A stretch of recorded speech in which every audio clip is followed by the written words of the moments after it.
Allez, je commence par un petit rappel de ce qu'on a vu la dernière fois, mais pour être certaine que tout le monde a bien compris le début du texte. Première partie de la première phrase, hormis la qualité de Dieu, me répliqua-t-il, ce que vous dites est véritable. Cette première proposition fait écho, fait référence à ce qui vient de se produire juste avant notre extrait, à savoir que le narrateur, Cyrano, qui vient d'arriver, de enfin parvenir à atterrir sur la Lune, à l'unir en bon français. Donc ce narrateur, Cyrano, a rencontré un jeune adolescent tellement beau qu'il l'a immédiatement pris pour un dieu. Et il lui a manifesté la révérence que l'on doit manifester à un dieu, c'est-à-dire qu'il s'est prosterné à ses pieds. Cet adolescent prend la parole. Il s'agit d'Élie. On voit qu'il prend la parole dans cette proposition incise, me répliqua-t-il, puisqu'on a le début ici du discours direct. Et Élie prend la parole pour dire, pour affirmer à Cyrano qu'il avait raison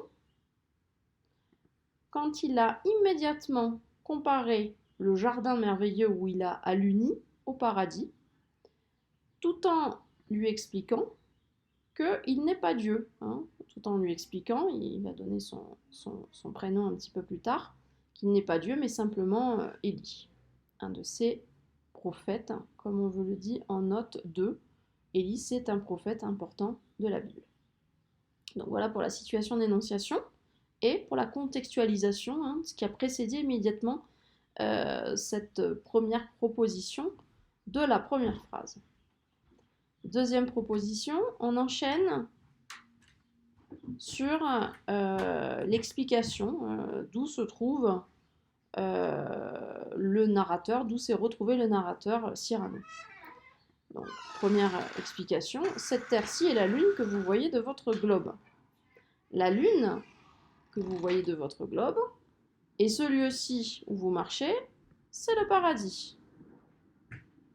Avec une petite précision, c'est le paradis terrestre où ne sont entrées que 6 personnes.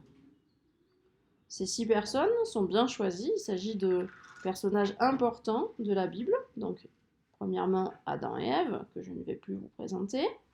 Enoch, on vous dit en note qu'il s'agit d'un patriarche biblique, moi, qui suis le vieil Élie. Saint Jean l'évangéliste, il s'agit d'un des 4 évangélistes, c'est-à-dire une des 4 personnes qui ont mis par écrit le récit de la vie de Jésus-Christ. Saint Jean l'évangéliste étant certainement le plus connu, notamment pour avoir écrit en sus de son évangile, pour avoir écrit son apocalypse. Et vous, c'est-à-dire Cyrano, hein, poursuite de la situation d'énonciation, on a Élie qui s'adresse à Cyrano, le narrateur. Vous savez bien comment les 2 premiers en furent bannis. Hein. Quand on bannit quelqu'un d'un lieu, c'est qu'on l'exile, on le pousse à partir de ce lieu. Les 2 premiers, il s'agit bien évidemment d'Adam et Ève. Dans cette phrase, vous savez bien comment, Élie s'adresse directement à Cyrano, au narrateur, mais il s'adresse aussi à nous, le lecteur. Nous sommes tous au courant de comment ont été bannis Adam et Ève du paradis. On le rappelle quand même un petit peu plus loin, ils ont tâté de la pomme défendue par Dieu. Donc on sait bien comment les 2 premiers en furent bannis, c'est-à-dire furent exilés du paradis, c'est-à-dire de la lune, hein. Mais on ne sait pas comment, Élie et Cyrano, je vais y arriver, vous ne savez pas c'est Cyrano, mais derrière Cyrano, il y a nous, hein, c'est-à-dire qu'on peut imaginer que la situation d'énonciation, on double le récepteur. Le premier récepteur du discours d'Élie, c'est Cyrano. Le deuxième récepteur, c'est le lecteur. Et nous allons apprendre, grâce à ce texte, comment Adam et Ève se sont retrouvés sur Terre. Donc, sachez un impératif qui va permettre à Élie de s'adresser directement à Cyrano, et encore une fois, derrière Cyrano, le lecteur. Sachez donc qu'après avoir tâté tous deux de la pomme défendue, Adam, qui craignait que Dieu, irrité par sa présence, ne rengrégeât sa punition. On vous explique en note cette formule un peu compliquée. Rengréger, c'est un verbe vraiment vieilli qui n'existe plus en français moderne.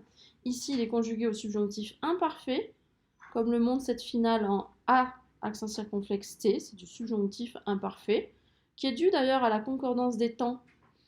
À la concordance des temps avec l'imparfait. Il craignait que Dieu, irrité par sa présence, ne rengrégeât sa punition, c'est-à-dire ne veuille augmenter sa punition.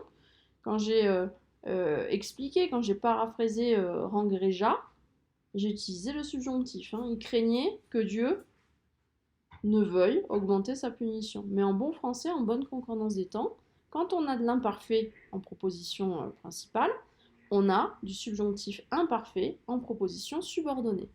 Qui craignait, proposition principale, que Dieu, irrité par sa présence, ne rengrégeât sa punition. Proposition subordonnée, conjonctive ou complétive, COD de craignait. Quand je dis que qui craignait, c'est la proposition principale, c'est aussi la proposition subordonnée à la proposition principale. Sachez donc qu'après avoir tâté tous deux de la pomme défendue, Adam, etc., qui craignait que Dieu, irrité par sa présence, ne rengrégeât sa punition. Et on va avoir la suite de la proposition ici. Considéra la lune, votre terre, comme le seul refuge. Donc là, on avait déjà expliqué la lune, votre terre. Là, on a Élie qui s'adresse à Cyrano. Cyrano, quand il parle de votre terre, c'est notre terre, à nous tous, sur laquelle nous marchons. Mais pour des gens qui habitent sur la Lune, la Terre n'est qu'un satellite, c'est-à-dire une lune. Ok ? Donc quand Élie parle de la Lune, c'est sa lune à lui, c'est-à-dire notre Terre. J'espère que c'est clair, n'hésitez pas à me poser des questions à ce sujet. Considérez la Lune votre Terre, donc la Terre, notre Terre, comme le seul refuge où il se pouvait mettre à l'abri des poursuites de son créateur. Le créateur avec un C majuscule, c'est bien Dieu, qui est irrité par la bêtise commise par Adam et Ève, à savoir tâter, croquer, manger de la pomme défendue. Ok ?